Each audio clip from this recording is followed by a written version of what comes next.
E aí, galera, estamos na área de novo, tá certo? Encerrando nossa participação no que diz respeito ao tema crise mundial. E hoje a gente vai estar falando os efeitos da crise mundial no Brasil, tá? Isso que nos interessa, inclusive é um importante tema de redação de vestibular. Preste atenção aqui.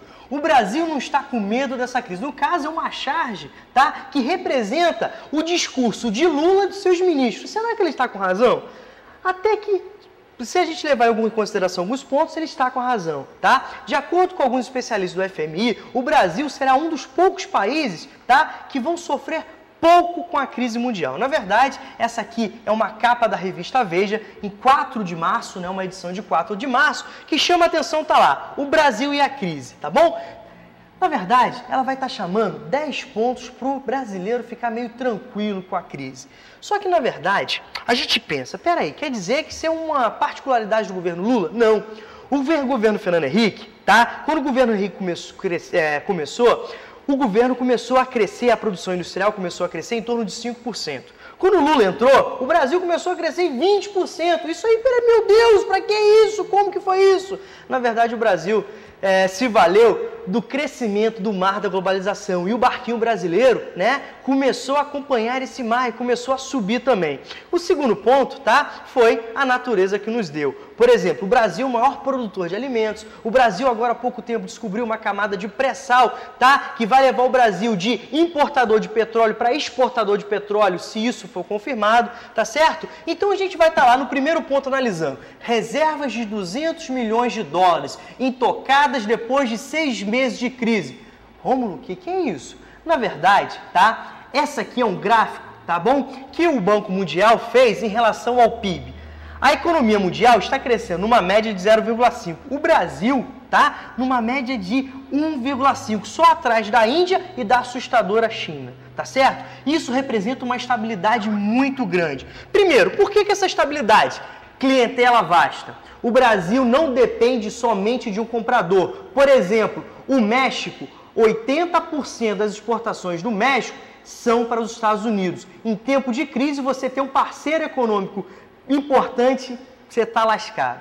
O segundo está lá, o Brasil. Através de políticas assistencialistas do governo Lula, a classe média, no caso que diz respeito à classe C, tá, está crescendo muito. Então está diminuindo a pobreza no Brasil, está tendo mais redistribuição. Não é bem assim que funciona. Isso é mais em relação à política assistencialista do governo Lula. Mas também é importante. Por que isso? O Brasil consegue aumentar o mercado consumidor, consegue aumentar o volume de produtos consumidos, tá certo? Beleza.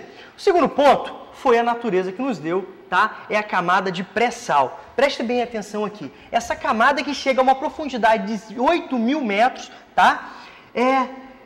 Pode significar o Brasil deixar de ser importador para ser exportador de petróleo. E no mundo onde o petróleo manda, como por exemplo os Estados Unidos, eles dependem de 22 milhões de barris dia, eles só produzem 8, o preço está subindo, e o Brasil está se valendo disso. O segundo ponto é em relação, por exemplo, ao ferro, tá? Que está subindo muito o valor do minério de ferro, principalmente o Brasil exportando para quem? Para a China, tá certo? Agora a gente vai estar analisando outros pontos daqui. No caso, bancos competentes, regulados, com baixa exposição a riscos. Rômulo, o que significa isso? Preste bem atenção.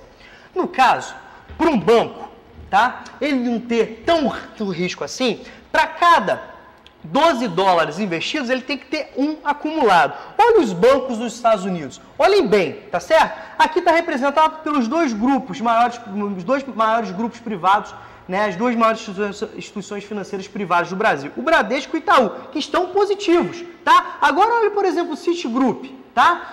Tá no negativo, como os outros dois bancos nos Estados Unidos. Olha para cá que bacana, uma reportagem na internet que está dizendo aqui, Banco dos Estados Unidos perdem 5 vezes mais do que os brasileiros em 12 meses. Olha para cá, se a gente pegar os principais, tá? Se a gente pegar os principais bancos sediados nos Estados Unidos, todos eles estão fechando no vermelho.